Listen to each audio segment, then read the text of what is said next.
میرے محترم بھائی اور دوستو، رمضان شریف رخصت ہو گیا اور آج شوال کی 3 تاریخ. ہم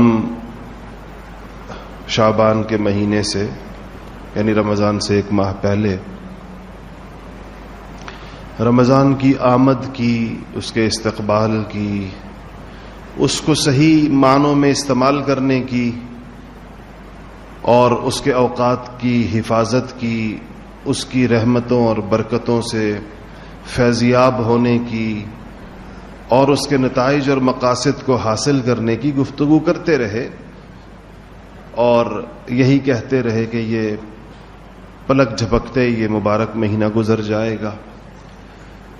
اللہ تعالیٰ کا شکر ہے کہ اس نے ہمیں عطا فرمایا، اس نے ہمیں نصیب فرمایا، اس نے ہمیں اس کے لیے زندہ رکھا اور کمیوں کوتاہیوں کے باوجود اللہ جل جلالہ نے اعمال کی توفیق نصیب فرمائی. دن کا روزہ نصیب ہوا اور رات کی تراویح اللہ پاک نے عطا فرمائی. تلاوت کرنے کی توفیق ہوئی، کتنے کتنے ختم قرآن پاک کے لوگوں نے کیے اپنی ہمت اور اپنی توفیق کے بقدر. گناہوں سے اجتناب رہا، حفاظت رہی بہت سارے گناہوں سے. اس پر تو ہم اللہ جل شانہ کا شکر ادا کریں، کیونکہ قاعدہ ہے کہ لئن شکرتم لازیدنکم، شکر کرو گے اللہ توفیق کو بڑھا دیں گے، مزید اضافہ فرما دیں گے.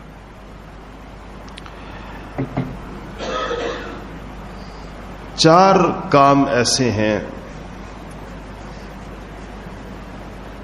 کہ اگر ہم ان کا اہتمام کریں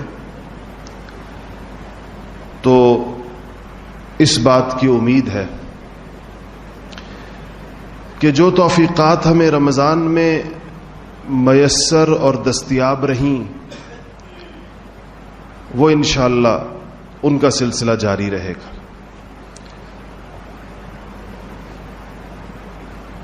جن میں سے پہلی چیز صبر ہے، پہلی چیز شکر ہے. جو میں نے عرض کیا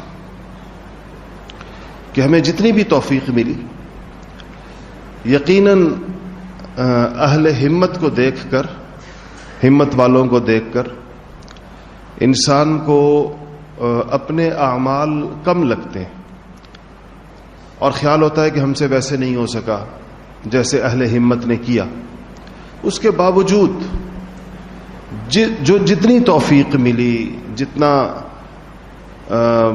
ہمدردی کی، اعمال کے علاوہ لوگوں کے ساتھ خیر خواہی کی، افطار کرانے کی، لوگوں کو کھلانے پلانے کی، یا اس نوعیت کی جتنی بھی توفیقات ملی، سب سے پہلے تو ہم اس کے اوپر شکر ادا کریں اور اس نیت سے شکر ادا کریں کہ اس تھوڑے پر، اپنے عمل کو تو ہمیشہ تھوڑا سمجھنا ہے.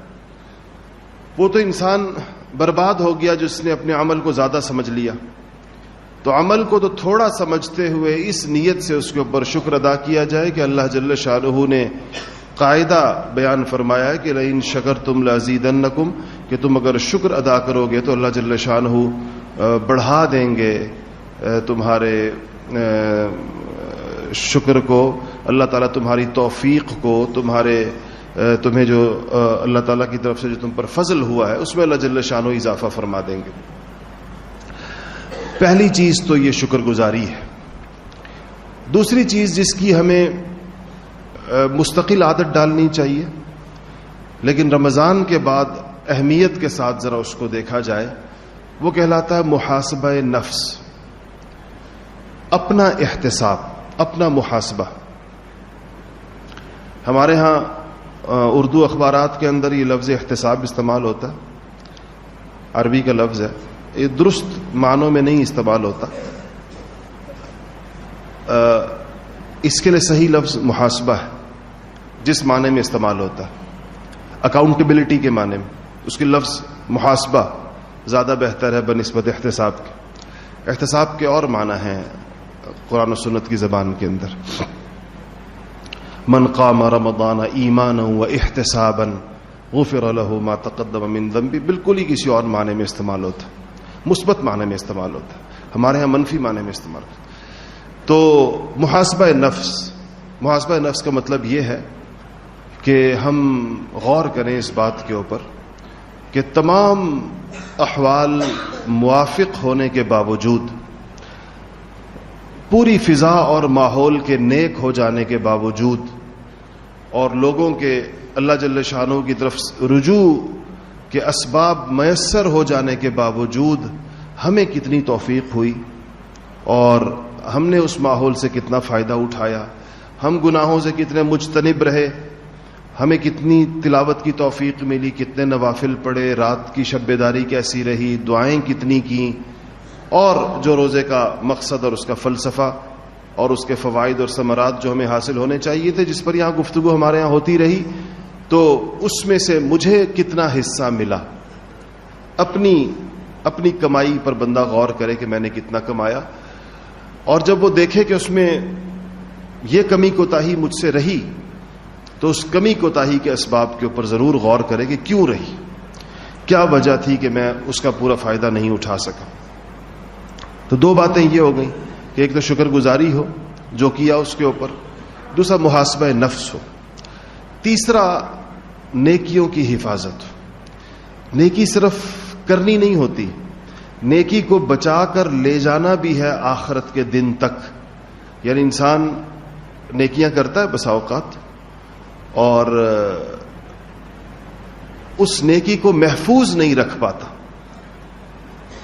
حکیم الامت حضرت مولانا تھانوی صاحب رحمۃ اللہ علیہ نے لکھا ہے کہ ایک نواب صاحب کے ہاں ایک صاحب مہمان ہوئے، اور انہوں نے نماز پڑھنی تھی، تو انہوں نے کہا کہ بھائی ہم نماز پڑھیں گے. تو نواب صاحب نے اپنے ملازم کو آواز دی کہ او میاں، وہ جو ہم چوتھے حج سے واپسی کے اوپر مصلی لائے تھے وہ ذرا لے آؤ اور ان صاحب کے لیے بچھا دو. تو حضرت نے فرمایا کہ ایک جملے کے اندر چاروں حجوں کے ثواب سے محروم ہوگے، کہ اگر ریاکاری کی نیت سے ہو، اگر یہ بتانا مقصود ہو کہ میں 4 حج میں نے کیے. ہمارے بر صغیر میں چونکہ حج ایک مشکل کام ہوتا تھا، اسے لوگوں کے ناموں کے ساتھ حاجی لگایا جاتا ہے. باقی عبادات کے کرنے والے کو نہیں لگاتے، مثلا کسی کو نمازی نہیں کہتے اور کسی کو صائم نہیں کہتے، حاجی کہتے ہیں. پھر ایک اور تفصیل تھی جو ہمیں بڑے عرصے کے بعد پتہ چلی، اور یہ تھی کہ حاجی اس کو کہتے ہیں جس نے 1 حج کیا، اور جس نے 1 سے زائد حج کیا تو اس کو الحاج کہتے ہیں. یہ ہمیں نہیں پتا تھا، یہ مجھے کچھ عرصہ پہلے کسی نے بتایا. کہتے ہیں کہ جس نے زیادہ حج کیا تو اس کو الحاج کہتے ہیں. میں سوچتا تھا بعض لوگوں کے نام کے ساتھ الحاج لکھا ہوتا ہے، یہ الحاج کیوں لکھا ہوتا؟ تو کہتے ہیں یہ 1 سے زائد حجوں کی نشانی. خیر، نیکیوں کی حفاظت، انسان نیکی کو بچا کر آخرت تک لے جائے. وہ چیزیں جو نیکیوں کے ثمرات کو ضائع کرتی ہیں، جیسے کسی پر اگر صدقہ اور خیرات کیا، کسی کے ساتھ کوئی احسان اور بھلائی کی، پھر اس کو جتا دیا تو وہ نہیں رہتا باقی. اگر اس کو اس کا احساس دلا دیا کہ بھائی میں نے تمہارے ساتھ اتنی نیکی کی، میں نے تمہیں یہ دیا، تمہیں وہ دیا، تو اس کے بعد اس کا اجر آخرت کے لیے باقی نہیں رہتا. اس لیے اپنی عبادتوں کو بھی، اپنی دیگر نیکیوں کو بھی، ان کی حفاظت بھی ہو. 3 باتیں ہو گئی.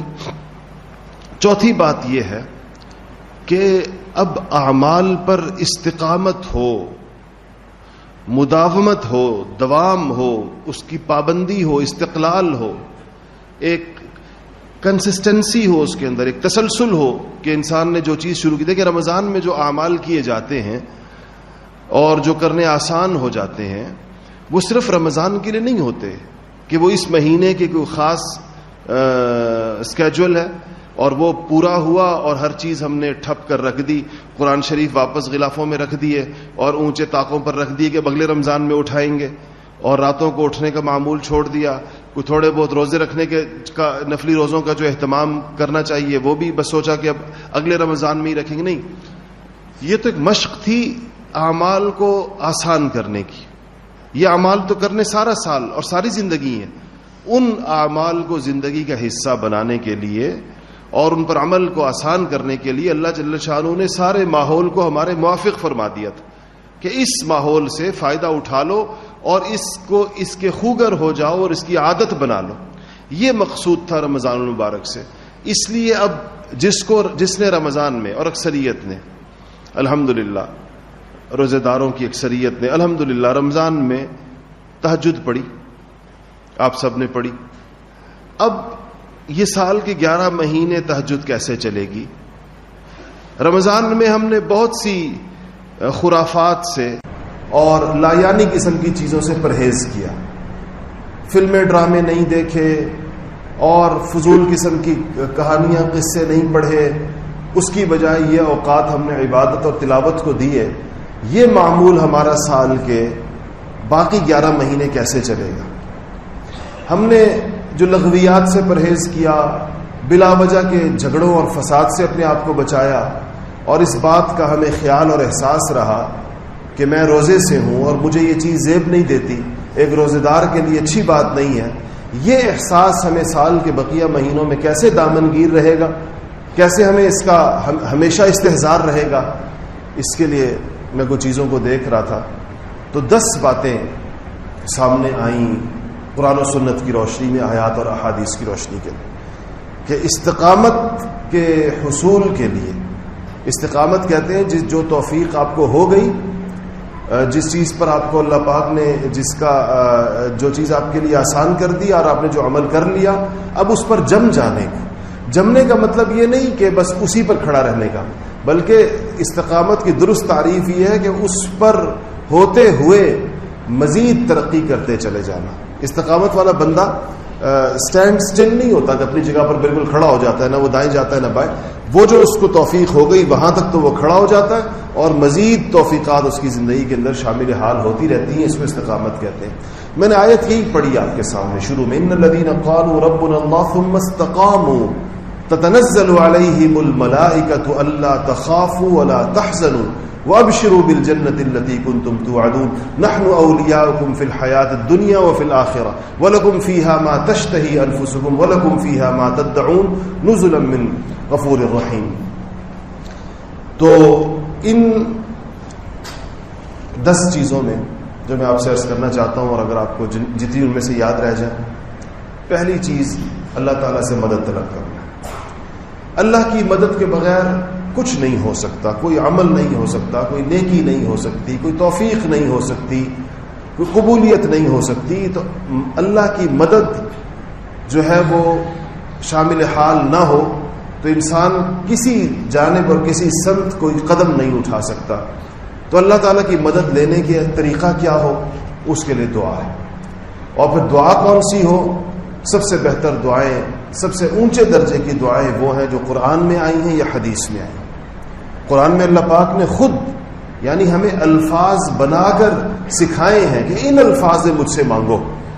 میں نے ایک دفعہ پہلے بھی آپ سے عرض کیا تھا کہ آپ کا کسی سے کام پڑ جائے, کسی بہت بڑے آدمی سے آپ کو کوئی چیز درکار ہو, تو وہ آپ سے کہے کہ میں تمہیں درخواست خود لکھ کر دیتا ہوں, یہ درخواست میرے دفتر میں لا کے جمع کرا دینا, اس کی اپنی لکھی ہوئی, تو اس سے یہ ہوگا کہ تمہیں وہ تمہارا کام فوراً ہو جائے گا.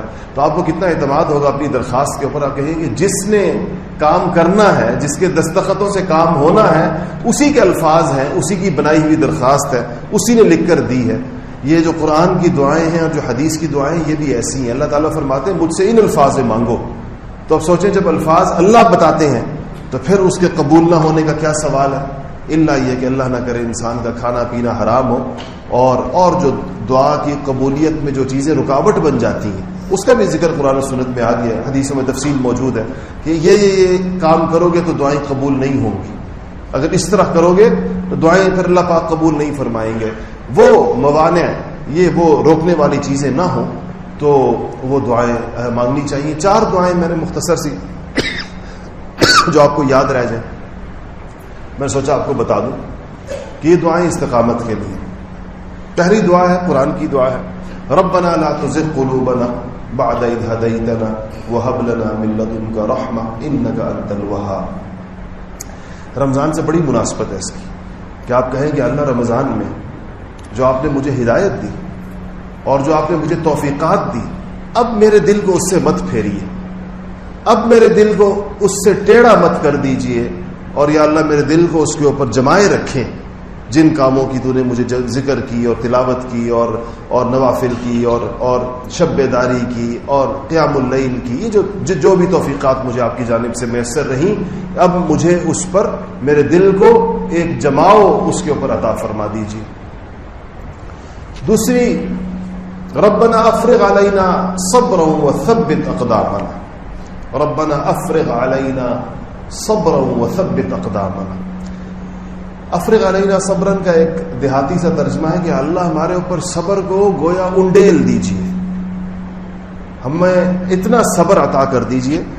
اور صبر کا مفہوم آپ کے ذہن میں رہے، یہاں ہماری اس پہ بات چیت ہوتی رہی کہ نیکیوں پر استقامت بھی صبر ہے، گونج ہے اس کے اندر، اور گناہوں سے بچنا بھی صبر ہے.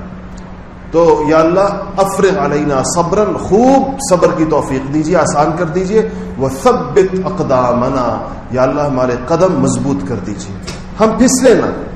آپ نے دیکھا ہوگا ہم پھسل جاتے ہیں، رمضان ختم ہوتا ہے اور ہم پھسل جاتے ہیں. اس لیے اپنے قدموں کا ثبات اور مضبوطی مانگی گئی ہے کہ الہی توفیقات پر اور نیکیوں پر مضبوطی اور قدم کا ثبات نصیب فرمائیے. یہ بھی قرآن کی دعا ہے. ایک دعا ہے جو نبی کریم صلی اللہ علیہ وسلم کیا کرتے تھے، حدیثی کتابوں کے اندر موجود ہے. یا مثبت القلوب یا مقلب القلوب، دو الفاظ ہیں. یا مقلب القلوب، اے دلوں کے پھیرنے والے، اے دلوں کو گھمانے والے، اے دلوں کا کنٹرول اپنے ہاتھ میں رکھنے والے. یا مقلب القلوب، یہ لفظ قلب بدلنے سے آیا ہے، پلٹنے سے آیا، اسی سے لفظ انقلاب بھی نکلا ہے.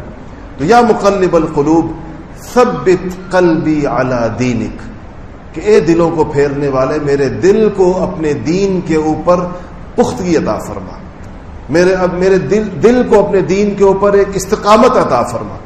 تیسری دعا یہ ہے جو ہمیں کرنی چاہیے. اور چوتھی دعا ہے اللہم انی اسألک الثبات فی الامر.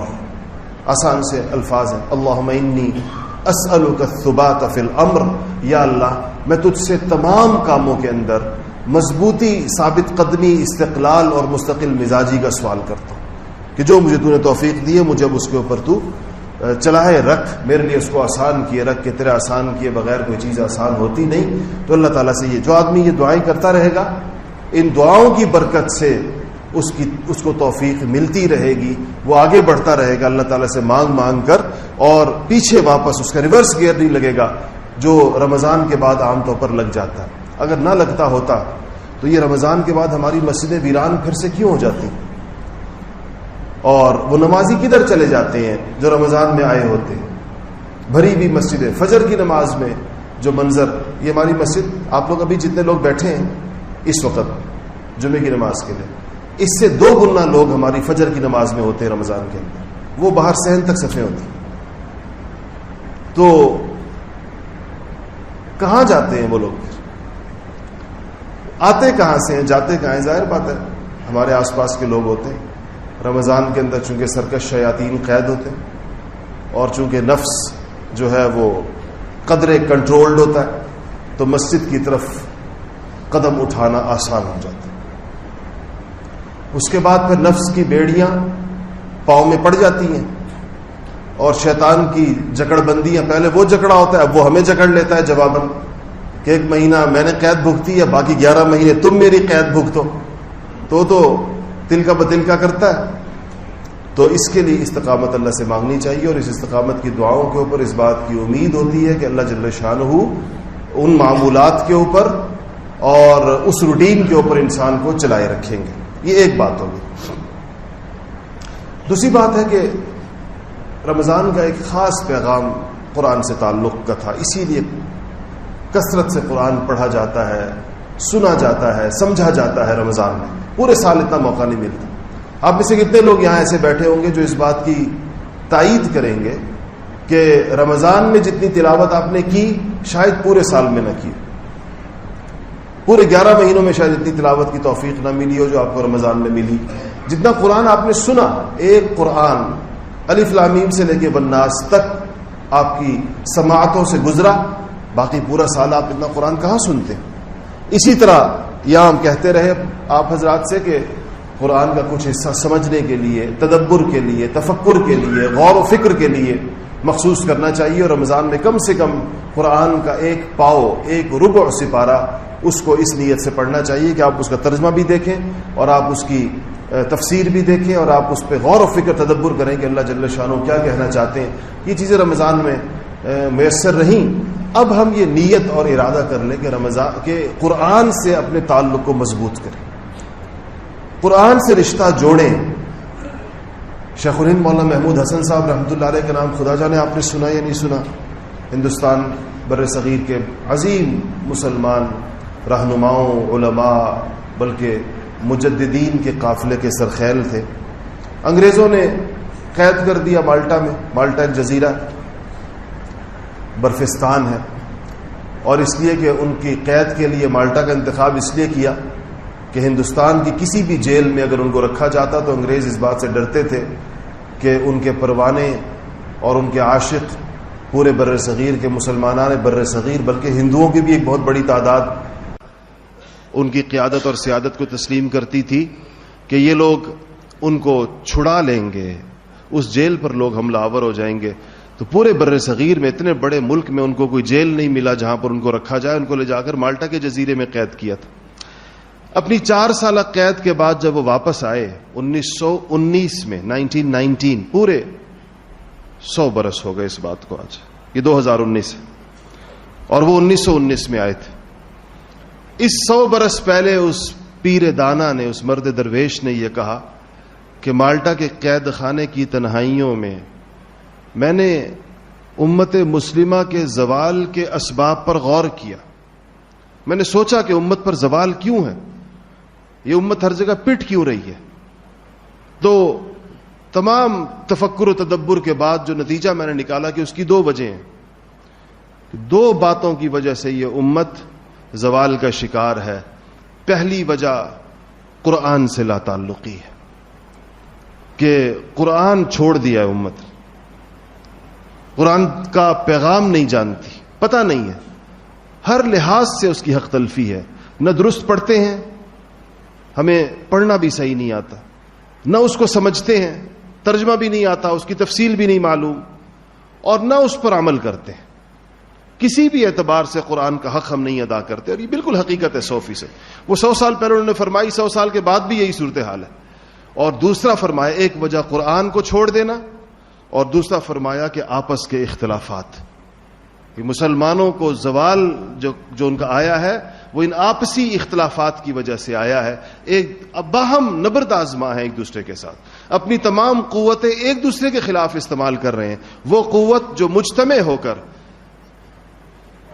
کفار کے مقابلے میں استعمال ہونی چاہیے تھی، وہ ایک دوسرے کے خلاف استعمال ہو رہی ہے. کہا اگر یہ اس پر فرمایا کہ میں نے اب جو زندگی باقی ہے اس میں یہی عزم اور ارادہ کیا ہے. پہلا الفاظ میں کوشش کر رہا ہوں کہ انہی کے ہوں کہ قرآن کو لفظاً اور معنن عام کیا جائے. قرآن کو لفظاً اور معنن عام کیا جائے. کیا مطلب ہے اس کا؟ لفظاً عام کرنے کا مطلب یہ ہے کہ قرآنی مکاتب قائم کر کے درست قرآن پڑھنا سکھایا جائے، قرآن کی صحیح تلاوت سکھائی جائے. اور معنن عام کرنے کا مطلب یہ ہے کہ مسلمانان بر صغیر کو اس کا ترجمہ، اس کی تفسیر، اس کو سکھایا جائے کہ قرآن کہہ کیا رہا ہے، اس کا پیغام ان کو سکھایا جائے اور ان کو بتایا جائے.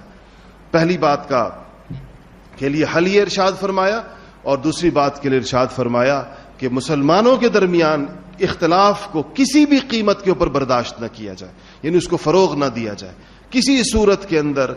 وہ جس کو آپ ہیٹ سپیچز کہتے ہیں نا، نفرت آمیز تقریریں، اور ایک دوسرے کے اوپر کفر و شرک کے فتوے، اور ایک دوسرے کو جو ہے وہ گمراہ اور فتنہ پرداز کہنا، اور لوگوں کے دلوں کے اندر ایک دوسرے کے بارے میں نفرت کے جذبات کو پیدا کرنا، اس کو کسی قیمت کے اوپر برداشت نہ کیا جائے.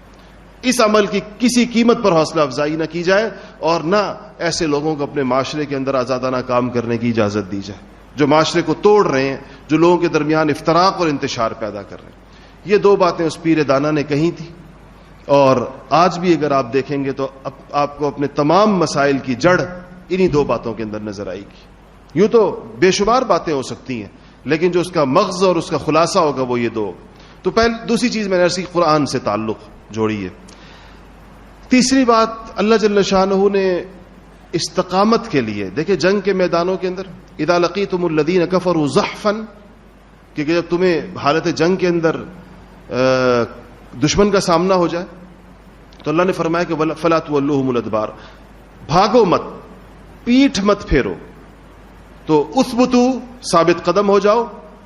اور پھر ثابت قدمی کے لیے جو نسخہ تجویز فرمایا اللہ جل شانہ نے، کہا وَاذْكُرُوا اللَّهَ كَثِيرًا، اور اس ثابت قدمی کو پر جمنے کے لیے جو اللہ سے مانگنے کے لیے طریقہ کیا ہوگا، اذکروا اللہ کثیرا، اللہ کا کثرت سے ذکر کرو، کثرت سے اللہ کا ذکر کرو، تاکہ اللہ تعالیٰ تمہیں جماؤ نصیب فرمائے، تاکہ اللہ تمہیں استحکام نصیب فرمائے، استقامت نصیب فرمائے، ثابت قدمی نصیب فرمائے، تسلسل اور دوام نصیب فرمائے نیکیوں پر اور اعمال کے اوپر۔ تو تیسری چیز اللہ تعالیٰ کا ذکر ہے۔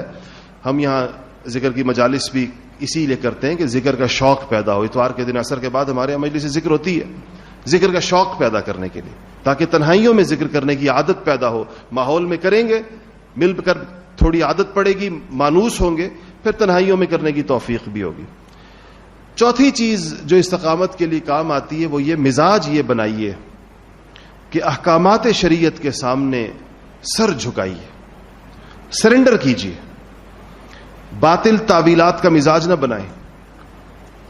ہم اس ممبر سے مسائل بیان کرتے ہیں، لوگ چیں بجبی ہوتے ہیں، یہ بات کیوں کہی، اور پھر اس کے لیے عجیب رقیق تعویلات کرتے ہیں۔ ہم کہتے ہیں داڑھی رکھو بھائی، داڑھی سنت ہے، واجب کے درجے میں ہے، سنت الانبیاء ہے، فوراً کہتے ہیں سارا دین داڑھی میں تو نہیں ہے۔ ہم نے کب کہا ہے سارا دین داڑھی میں ہے؟ ہم نے تو کہا دین میں داڑھی بھی ہے۔ اور کوئی کہے گا او داڑھی والے تو آج کل یہ بھی کرتے ہیں، داڑھی والے، اس کا کیا تعلق ہے آپ کی سنت پر عمل کرنے سے؟ یہ وہ باطل اور رقیق تعویلات ہیں جو خالص شیطان کی سجھائی ہوئی ہوتی ہیں۔ ایک عمل کی آپ کو دعوت دی جا رہی ہے، آپ کو، ہم کوئی اپنے گھر سے بنائی ہوئی گھڑ کر باتیں تو نہیں کر رہے ہوتے، یہ قرآن و حدیث کے اندر آئی ہوئی اللہ اور اس کے رسول کی باتیں۔ اس ممبر پر بیٹھنے کی ہماری ذمہ داری ہے کہ ہم آپ کو وہ بات بتائیں جو قرآن و سنت کے اندر ہے، یہ ہمارا منصب ہے، ہم سے اس پر قیامت کے دن پوچھا جائے گا۔ اور آگے سے لوگوں کی تعویلات سن کر گویا کہ ارادہ ہی نہ ہو جیسے انسان، یہ شریعت کے سامنے سر جھکائے ہوئے انسان کا یہ طریقہ نہیں ہوتا۔ اپنی کوتاہی مانی ہے کہ مجھے توفیق نہیں ہے، اللہ مجھے توفیق عطا فرما دے۔ بے شک یہ رسول اللہ کی سنت ہے اور ہر مسلمان کو رکھنی چاہیے، اور یہ اس کی ہونی چاہیے۔ اسی طرح شریعت کے دیگر احکامات ہیں، جو حکم شریعت ملے، جو حکم شریعت دلیل کے ساتھ، قرآن و سنت کی دلیل کے ساتھ آپ تک پہنچے، اس کے آگے سر جھکائیے، مانیے اس کو، چاہے آپ کا اس پر عمل ہے یا نہیں ہے، کہ ہاں یہ اللہ کا حکم ہے، یہ رسول اللہ کا طریقہ ہے، ہمیں اس کے اوپر ہونا چاہیے۔ ہماری کوتاہی ہے، ہماری نالائقی ہے، ہم سے نہیں ہو سکا ابھی تک، بجائے اس کے کہ اس حکم کو نشانہ بنائیں یا اس حکم پر کسی بھی درجے میں عمل پیرا لوگوں کو نشانہ بنا کر اپنے لیے جواز تلاش کریں اور بہانہ تلاش کریں، یہ مزاج سر تسلیم خم کرنے والوں کا نہیں ہوتا۔ اس لیے شریعت کے اوپر سر تسلیم خم ہونا چاہیے، انسان مانے اور سر جھکا کر مانے۔ پانچویں چیز جو اس میں استقامت کے لیے کام میں آنے والی ہے وہ یہ کہ اہل استقامت کے احوال پڑھیے، اور سب سے بڑے استقامت والے لوگ وہ ہیں جن کو اللہ جل شانہ نے قرآن کے اندر اولو العزم کہا ہے، اولو العزم من الرسل، انبیاء علیہ الصلوۃ والسلام۔ اللہ نے فرمایا یہ اونچے عزائم والے لوگ ہیں، سب سے زیادہ جمع ہمت لوگ یہ نبیوں کا قافلہ ہے، یہ معشر الانبیاء ہے۔ انہوں نے اللہ تعالیٰ کے احکامات کو لوگوں کی زندگیوں میں لانے اور اللہ کا پیغام لوگوں تک پہنچانے کے لیے جیسی جاں گسل انہوں نے تکالیف برداشت کی ہیں، کوئی اور اس کا تصور نہیں کر سکتا۔ اس لیے جو انبیاء کے قصص قرآن میں اس لیے آئے ہیں، ورنہ قرآن کوئی کہانیوں کی کتاب تو نہیں ہے، کوئی افسانوں اور ناولوں کی کتاب تو نہیں ہے، لیکن قرآن نے نبیوں کے قصص اور ان کے قصے ذکر کیے ہیں تاکہ ہمارے اندر استقامت اور ہمت پیدا ہو کہ انبیاء علیہ الصلوۃ والسلام اللہ کے پیغام کے ساتھ کتنے مخلص ہوا کرتے تھے۔ اور یہ قصص القرآن کے نام سے علماء نے کتابیں لکھی ہیں، مولانا حفظ الرحمان صاحب سہاروی کی مشہور کتاب ہے قصص القرآن کے نام سے، وہ استا کی کتابوں کا مطالعہ کیجئے. اور پھر سب سے بڑی چیز جو آپ کے اندر ہمت پیدا کرے گی، استقامت کی پیدا کرے گی، وہ نبی کریم صلی اللہ علیہ وسلم کی سیرت ہے. حضور کی سیرت پڑھیے، چاہے کہیں آپ کو اس کے اسباق ملتے ہیں، جیسے ہم الحمدللہ البرہان میں اپنے ہاں پڑھاتے ہیں، جو ہماری ویکنڈ کلاسز ہوتی ہیں، اس میں سیرت کا مستقل پیریڈ چلتا ہے، اور میں خود پڑھاتا ہوں ساری کلاسوں کو جمع کر کے. 1 گھنٹے کا لیکچر ہوتا ہے، یہاں بھی ہوتا ہے، مردوں میں بھی اور خواتین میں بھی ہوتا ہے. خواتین میں خود پڑھاتا ہوں، جو البرہان خواتین کی جو کلاسز ہوتی ہیں، کیونکہ اس میں بڑا سبق ہے. نبی کریم صلی اللہ علیہ وسلم نے جو مکہ کے 13 سال گزارے اور پھر مدینہ منورہ کے جو 10 سال گزارے، جس طریقے کے ساتھ آپ نے محنت کی، مشقت کی، تکالیف برداشت کی، آزمائشیں برداشت کی، اس کی تفصیلات جب انسان کے سامنے آتی ہیں تو انسان سوچتا ہے کہ جس چیز کے لیے نبی کا خون پسینہ بہا اور دندان مبارک شہید ہوئے اور ایسی ایسی تکلیفیں برداشت کی، اس دین کے لیے میں نے کیا کیا آج تک. ویسے کبھی ہمیں اس کو سوچنا چاہیے کہ حضور اکرم صلی اللہ علیہ وسلم کی، حضرات صحابہ کی، پچھلے نبیوں کی، گزشتہ انبیاء علیہ الصلوۃ والسلام کی ان تمام مشقتوں کو اپنے سامنے رکھیں اور سوچیں یہ مشقتیں دین کے لیے تھیں، اس میں کسی قسم کی دنیاوی آمیزش نہیں تھی، اور ہم نے جو ان کے نام لیوا ہیں اور ان کے دامن سے وابستہ ہیں، ہم نے اس میں آج تک کیا کیا، کتنا پسینہ بہایا، کتنا خون بہایا، کتنی مشقتیں برداشت کی، کتنا مال لگایا، کیا کیا ہم نے آج تک. تو ہمیں سمجھ میں آئے گا انصاف کے ساتھ جب ہم غور کریں گے کہ ہم نے صرف باتیں بنائی، ہم نے صرف فلسفے پیش کیے، اور اللہ تعالیٰ کی سنت یہ ہے کہ باتوں اور فلسفوں سے صرف ماحول اور معاشرے میں تبدیلی نہیں آتی، اس لیے لوگ دین کی طرف بھی نہیں آئے. چھٹی چیز اس میں یہ ہے کہ اسلامی موضوعات پر جو کتابیں لکھی جاتی ہیں، کچھ نہ کچھ مطالعے کی اس کی عادت ہونی چاہیے. احکام کی کتابیں، نماز سے متعلق کتابیں، دیگر احکام سے متعلق کتابیں، کچھ نہ کچھ اس کا ایک معمول مطالعے کا رکھیں. اس سے بھی آپ کو نیکی کی چیزوں کی طرف اشارہ ہوتا رہے گا، اس کی طرف دھیان جاتا رہے گا، اس کا شوق پیدا ہوتا رہے گا. دینی مطالعہ کرنے والے لوگوں کو عام طور پر آہستہ آہستہ اس کا ذوق اور ان کا شوق بڑھتا رہتا ہے، اور اس سے ایک تو علم درست ہو جاتا ہے، انسان کا فہم صحیح ہو جاتا ہے، شریعت کا فہم درست ہو جاتا ہے، اور انسان کو بہت سارے فائدے ہوتے ہیں. 7ویں چیز یہ ہے استقامت کے لیے کہ نفلی عبادات پر اپنے نفس کو مجبور کریں، اس پر جبر کریں، آپ کے فرائض کی حفاظت رہے گی. اگر آپ نے اپنے نفس کو چھوٹ دے دی کہ کوئی نفلی کام نہیں کرنا، بس ہم سے فرائض ہو جائیں، ہمارے تو یہی بہت ہیں، ایسے لوگوں کے عام طور پہ فرائض بھی چھوٹ جاتے ہیں. یہ نفلی عبادات جو ہیں یہ فرائض کے آگے لگے ہوئے بیریئر ہیں. جیسے کسی اہم جگہ پر حفاظت کے لیے بیریئر دور لگایا جاتا ہے تاکہ کوئی حملہ آور قریب نہ آ سکے، کسی بڑی سینسٹیو فیسلٹی ہے اگر کہیں پر تو اس کے قریب کوئی نہ آئے، کوئی انسٹالیشن ہے. تو اسی طرح یہ فرائض کی حفاظت کے لیے اور فرائض کے اندر پختگی کے لیے نفلی عبادات کا اہتمام کرنا چاہیے. ویسے بھی حدیث شریف میں آیا کہ جس کے فرائض میں کوئی کمی اور کوتاہی نکلی تو نفل سے اس کو پورا کیا جائے گا. اس لیے انسانوں اگر زکوٰۃ میں کمی نکلی تو صدقات سے اس کو پورا کیا جائے گا.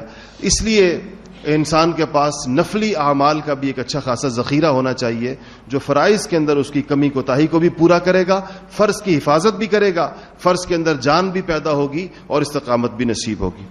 8ویں چیز یہ کہ علمی اور اصلاحی مجالس میں شرکت کرنی چاہیے. صحبت سے انسان بہت تبدیل ہوتا ہے. علماء کہتے ہیں کہ آپ جمعے کے لیے تشریف لاتے ہیں ماشاءاللہ، اور یہ اس ہماری سعادت ہے، خوش قسمتی ہے کہ ماشاءاللہ ہمارے ہاں جمعے کی نماز سے بہت پہلے مسجد بھر جاتی ہے. آج کل تو چھٹیاں ہیں جن دنوں کے اندر لوگ یہاں ہوتے ہیں اسلام آباد میں، تو جنہوں نے آنا بیان 1:45 بجے شروع ہوتا ہے لیکن 12:30 بجے مسجد بھر جاتی ہے. باہر بھی لوگ، میں جب آتا ہوں ممبر کی طرف باہر سے تو برآمدے میں بھی لوگ ہوتے ہیں، صحن میں بھی لوگ ہوتے ہیں، حالانکہ ابھی پونا گھنٹہ باقی ہوتا ہے نماز میں. تو یہ ایک علمی مجلس بھی ہے، ایک اصلاحی مجلس بھی ہے. تو علمی اور اصلاحی مجالس میں شرکت کرنے سے اور دین کی بات سننے سے انسان کی توفیق کے اندر اضافہ ہوتا ہے. تو اس کا بھی اہتمام کرنا چاہیے. اور نویں بات یہ ہے کہ بری صحبت سے بچنا چاہیے. آپ دیکھ لیں گے کہ جو انسان کو برائی کی طرف لے جانے والی سب سے تیز رفتار چیز ہے، زود اثر چیز ہے، وہ بری صحبت. تو رمضان کے بعد انسان اگر ان پرانے گناہوں کی طرف لوٹنا نہیں چاہتا، اس پرانے طرز زندگی کی طرف لوٹنا نہیں چاہتا، تو اس کو چاہیے کہ برے دوستوں سے، بری صحبتوں سے، بری بیٹھکوں سے ان سے اجتناب کرے. اور 10ویں اور آخری چیز جو میں نے آپ سے کہا کہ میں 10 باتیں عرض کروں گا، وہ یہ ہے کہ توبہ کا مزاج بنائیں. تمام تر احتیاطوں کے باوجود انسان سے کمی کوتاہی ہو جاتی ہے، اس سے پھر کوئی نہ کوئی گناہ سرزد ہو جاتا ہے، اس سے پھر کوئی نہ کوئی لغزش اور چوک ہو جاتی ہے. اس کے لیے انسان توبہ کا مزاج بنائے کہ جب بھی کوئی کمی کوتاہی ہو جائے تو وہ توبہ کرے. یہ 10 چیزیں ایسی ہیں جو استقامت کے اوپر انسان کو اگر ان کا اہتمام کر لے تو انشاءاللہ اس کو اپنے اعمال کے اوپر استقامت نصیب ہوگی. آخری بات یہ کہ شوال ہے تو حدیث شریف کے اندر آیا کہ من صام رمضان ثم اتبعہ 6 من شوال، جس آدمی نے رمضان رکھا اور پھر رمضان کے روزے رکھے، پھر 6 روزے شوال میں رکھے، کان کصیام الدہر، وہ ایسا ہے جیسے اس نے پورا سال روزہ رکھا. یہ حدیث شریف ہے کہ 6 روزے شوال میں رکھ لے. اس کی وجہ دیگر روایات بھی، میں نے آج صبح فجر کی نماز کے بعد، ہمارے یہاں فجر کے بعد درس حدیث ہوتا ہے، تو میں نے فجر کی نماز کے اندر وہ ساری روایات سنائیں جو شوال کے روزوں کے بارے میں حدیثی کتابوں میں آتی ہیں. اس میں نبی کریم صلی اللہ علیہ وسلم نے وجہ بھی بیان فرمائی. آپ نے کہا ہے کہ اللہ نے کہا ہے نا کہ من جاء بالحسنۃ فلہ 10 امثالھا، کہ جو آدمی کوئی نیکی کرے گا اس کو 10 گنا اجر ملے گا اس کا. تو 1 مہینہ جس نے رمضان کا روزہ رکھا تو یہ کتنے ہو گئے؟ 10 مہینوں کے روزے ہو گئے. من جاء بالحسنہ فلہ 10 امثالھا، 10 کے بدلہ 10 کا عوض ملے گا. تو 1 مہینے کا روزہ 10 مہینے کے برابر ہو گیا. باقی 2 مہینے رہ گئے تو 6 روزے جس نے شوال کے رکھے تو اس کو 10 سے ضرب دیں تو وہ 60 دن ہو گئے. 2 مہینے یہ ہو گئے. تو یہ 2 مہینے اور 10 مہینے ملا کر پورے سال کے روزے کا ثواب ہے. اس کے 2-3 فائدے میں آپ کو بتاؤں. ایک تو پورے سال کے روزوں کا ثواب انسان کو مل جاتا ہے. دوسرا اس کا بڑا فائدہ یہ ہے کہ روزے میں ہم سے جو کمی کوتاہی ہو جاتی ہے، کمی کوتاہی میں روزہ چھوڑنا نہیں، روزہ رکھ کر جو کمی کوتاہی ہوتی ہے، مطلب روزہ رکھ کر غیبت ہو گئی، روزہ رکھ کے جھوٹ بول دیا، روزہ رکھ کر پوری عبادت نہیں کی، تو روزے کے اندر جو کمی کوتاہی ہوتی ہے یہ اس کی تلافی کرتے ہیں. شوال کا جو روزے ہیں، اس سے کیونکہ حدیث شریف میں آتا ہے کہ فرائض کی کمی کی تلافی نوافل کرتے ہیں. تو یہ روزے نفلی ہیں، نفلی روزے ہیں، سنت ہے، نفل ہے، لیکن یہ فرائض کی کمی کوتاہی کی تلافی کرتے ہیں. تیسرا فائدہ اس کا یہ ہے کہ ایک عمومی اصول ہے کہ انسان کی جو چیز قبول ہو جاتی ہے اس کو اس کی توفیق زیادہ مل جاتی ہے. شوال کے روزے رکھنے کا مطلب یہ ہے کہ اس انسان کے رمضان کے روزے اللہ نے قبول کر لیے، اس لیے اس کو نفلی روزوں کی توفیق مل گئی. جس آدمی یہ توفیق کی ایک علامت علماء نے بیان کی ہے کہ انسان کا جو عمل قبول ہوتا ہے اس عمل کی مزید توفیق اس کو مل جاتی ہے. یہ پچھلے عمل کی قبولیت کی دلیل ہوتی ہے. تو اس لیے شوال کے 6 روزوں کا بھی اہتمام کرنا چاہیے. اللہ جل شانہ ہمیں اس پہ عمل کرنے کی توفیق نصیب فرمائے. آج سوال و جواب کی نشست نہیں ہوگی.